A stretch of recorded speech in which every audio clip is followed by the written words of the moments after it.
Hello दोस्तों, स्वागत है आपके अपनी YouTube channel Vimlesh coaching classes में। तो दोस्तों, हम आपके लिए लेकर के आए हैं कुछ ऐसे सेंटेंसेस जो हमारे डेली रूटीन में दैनिक दिनचर्या में प्रयोग होते हैं। जैसे दोस्तों, बच्चों को स्कूल जाना है, हमें अंग्रेजी सीखनी है, तुम्हें आगरा जाना है, हमें भोजन पकाना है, अध्यापक को अंग्रेजी पढ़ाना है, उसे जाना है। इस तरह के सेंटेंसेस का हम लोग इंग्लिश में ट्रांसलेट करना सीखेंगे, ताकि दोस्तों हमारे इंग्लिश स्पीकिंग में इम्प्रूवमेंट हो सके, सुधार हो सके। इस तरह के वाक्यों को हम लोग दोस्तों इंग्लिश में ट्रांसलेट नहीं कर पाते हैं, लेकिन इस वीडियो को देखने के बाद दोस्तों आप इन सभी सेंटेंसेस का इंग्लिश में आसानी से ट्रांसलेट कर पाएंगे। तो दोस्तों, अगर आप चैनल पे पहली बार विजिट कर रहे हैं तो चैनल को सब्सक्राइब कर लीजिए। एक लाइक तो दोस्तों बनता ही है, इसलिए वीडियो को लाइक कर लीजिए। जब सेंटेंस मीन्स वाक्य के अंत में ना नी ने लगा हुआ हो, यानी कि क्रिया में ना नी ने का प्रयोग हो, तो उस कंडीशन में हम लोग जो है is to, am to, are to, was to, were to या विल बी टू का प्रयोग करेंगे। ये सभी मॉडल्स कहलाते हैं। ठीक है, is to, am to, are to का प्रयोग हम तब करेंगे जब वाक्य के अंत में ना नी ने के बाद क्या लगा हुआ हो, है, हूं, हो। ठीक है, उस कंडीशन में हम लोग जो है is to, am to, are to का प्रयोग करेंगे। वाज टू, वर टू का प्रयोग हम तब करेंगे जब वाक्य के अंत में ना नी ने के बाद था, थी, थे लगा हुआ हो, तो वहां पे वाज टू, वर टू का प्रयोग करेंगे। विल बी टू का प्रयोग तब करेंगे जब वाक्य के अंत में ना नी ने का के बाद गा, गी, गे का प्रयोग हुआ हो। ठीक है, अगर इसकी स्ट्रक्चर की बात किया जाए, जैसे subject plus be plus infinitive होता है, यानी इन्फिनेटिव क्या होता है, इन्फिनेटिव जो है हमारा टू प्लस मेन वर्ब की फर्स्ट फॉर्म से बनता है। जैसे पढ़ना, लिखना, दौड़ना, हंसना। अगर किसी क्रिया के मूल रूप में जो है ना नी ने लगा हुआ हो तो इन्फिनेटिव कहलाता है। जैसे पढ़ में ना लगा हुआ है तो पढ़ना इन्फिनेटिव है। जैसे लिख में ना लगा हुआ है तो लिखना जो है इन्फिनेटिव है।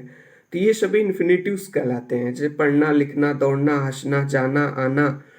ठीक है, ये सभी इन्फिनेटिव कहलाते हैं। और इन्फिनेटिव कैसे बनता है, टू प्लस मेन वर्ब की फर्स्ट फॉर्म से। जैसे टू रीड आपका क्या है, इन्फिनेटिव है।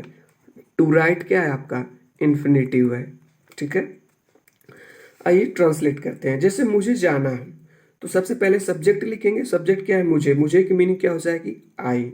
और आई के अनुसार आप किसका प्रयोग करेंगे, यहाँ पे देखिए is to, am to, are to का प्रयोग तब करते हैं जब सेंटेंस के अंत में ना नीने के बाद क्या लगा हुआ हो, है, हूं हो। तो इन्हीं तीनों में से हमको प्रयोग करना है।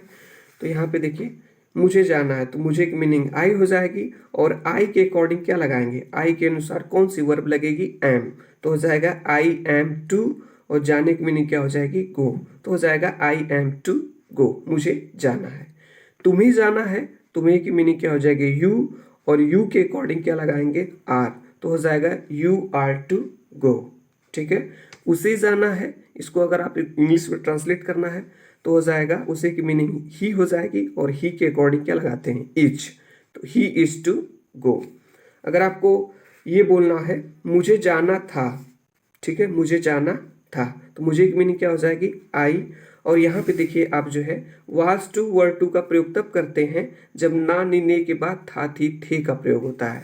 यहाँ पे देखिए ना के बाद क्या आया है, था आया है। तो हो जाएगा आई के अकॉर्डिंग वाज हो जाएगा, आई वाज टू गो। तुम्हें जाना था, तुम्हें की मीनिंग क्या हो जाएगी, यू। और यहाँ पे यू के अकॉर्डिंग वर लगा लेंगे, तो यू वर टू गो। उसे जाना था, तो उसे की मीनिंग ही हो जाएगी। और ही के अनुसार कौन सी वर्ब लगती है, वाज या वर में से वाज। तो ही वाज टू गो हो जाएगा। अब यहाँ पे देखिए मुझे जाना होगा, मुझे जाना होगा। तो यहाँ पे आप जो है मुझे की मीनिंग क्या हो जाएगी, आई। और यहाँ पे देखिए विल बी टू का प्रयोग हम तब करते हैं जब ना नी ने के बाद गागी गे का प्रयोग होता है।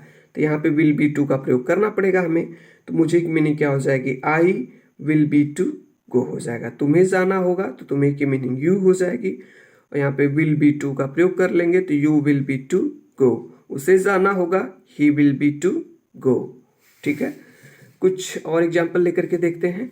जैसे अध्यापक को अंग्रेजी पढ़ाना है, तो अध्यापक की मीनिंग क्या हो जाएगी, द टीचर।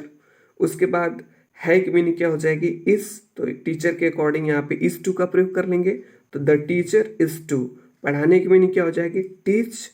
और अंग्रेजी की मीनिंग इंग्लिश। तो the teacher is to teach English, अध्यापक को अंग्रेजी पढ़ाना है।